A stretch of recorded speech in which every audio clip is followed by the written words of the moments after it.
One of the charges against you is that while you were president, you were beginning to incite the lower classes against the ruling elite.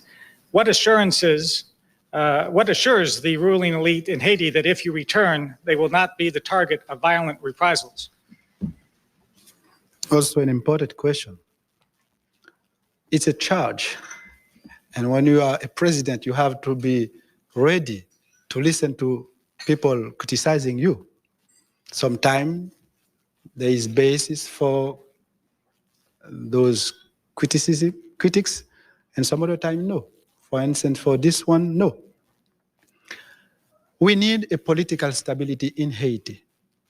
Without this political stability, there is no way to create a climate in which we can prosper. In Haiti, although our army of 7,000 officers and soldiers control 40% of the national budget, and moving from one coup to another one, let's say it again, we are the first Black independent country in the world. We got our independence in 1804, and from that year to 1957, we had 36 Haitian head of states, and 24 were overthrown by a coup.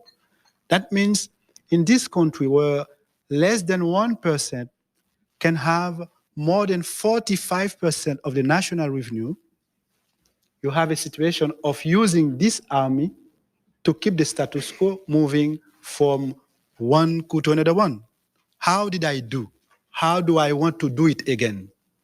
On February 7, 1991, the day of my inauguration, I said, no more blood, not even one drop of blood in our country.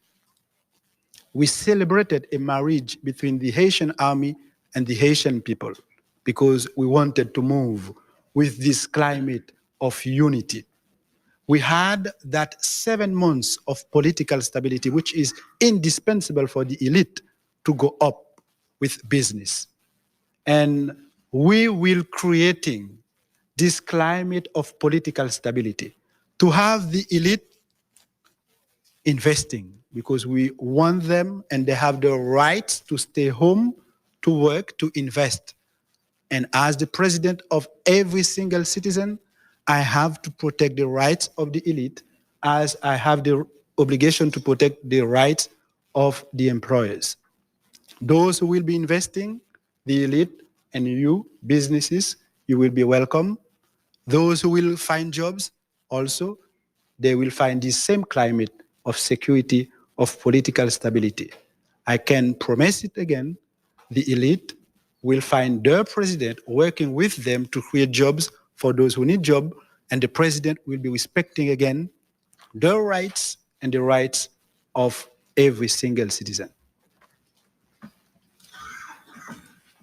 This questioner asks, tomorrow, if General Cedrus agreed to step down, only if you simultaneously, too, would also step down in order to put in place a coalition, temporary government, which would lead to a presidential election in the scheduled fall, in the fall of '94, would you mutually agree to step aside in order to end the embargo and suffering of your people and restore order and economy and avoid invasion? I distinguish two aspects in this question. The first one, maybe many people don't know what did I do in terms of building unity in the country.